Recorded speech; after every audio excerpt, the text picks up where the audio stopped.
Hello friends, हमारी आज की स्टोरी का नाम है माँ का कमरा। तो चलिए स्टोरी शुरू करते हैं।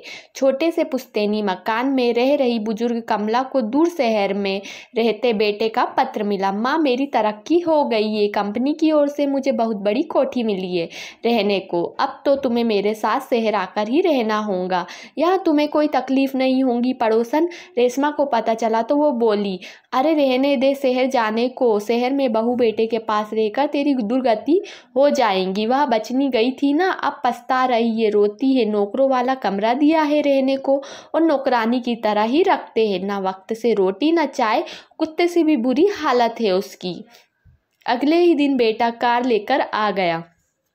बेटे की जिद के आगे कमला की एक ना चली। जो होगा देखा जाएगा सोच के साथ कमला अपने थोड़े से सामान के साथ कार में बैठ गई। लंबे सफ़र के बाद कार एक बड़ी कोठी के सामने जाकर रुकी।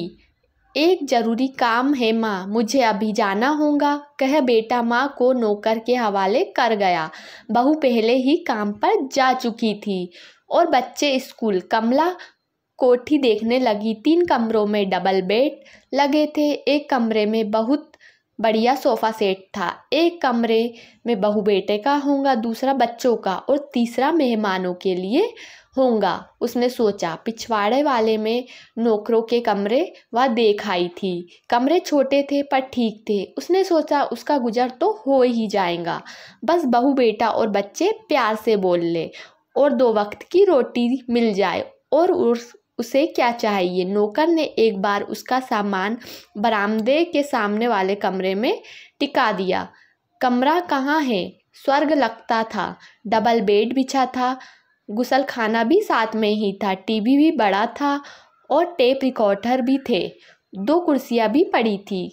कमला सोचने लगी, काश उसे भी कभी ऐसे कमरे में रहने का मौका मिलता। वह डरती डरती बेड पर लेट गई। बहुत नर्म गद्दे थे। उसे एक लोक कथा की नौकरानी की तरह नींद ही ना आ जाए और बहू आकर उसे डांटे सोचकर वह उठ खड़ी हुई। शाम को जब बेटा घर आया तो कमला बोली, बेटा मेरा सामान मेरे कमरे में रखवा देता। बेटा हैरान हुआ, माँ तेरा कमरा सामान तेरे कमरे में ही तो रखा है नौकर ने।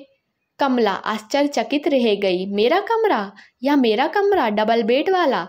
हाँ माँ, जब दीदी आती है तो तेरे पास सोना ही पसंद करती है और तेरे पोता पोती भी सो जाया करेंगे तेरे साथ।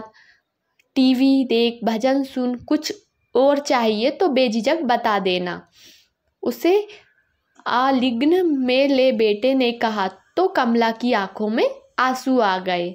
तो फ्रेंड्स, आपको मेरी आज की स्टोरी कैसी लगी? अच्छी लगी तो प्लीज़ चैनल को लाइक, सब्सक्राइब और शेयर ज़रूर कीजिएगा। Thank you.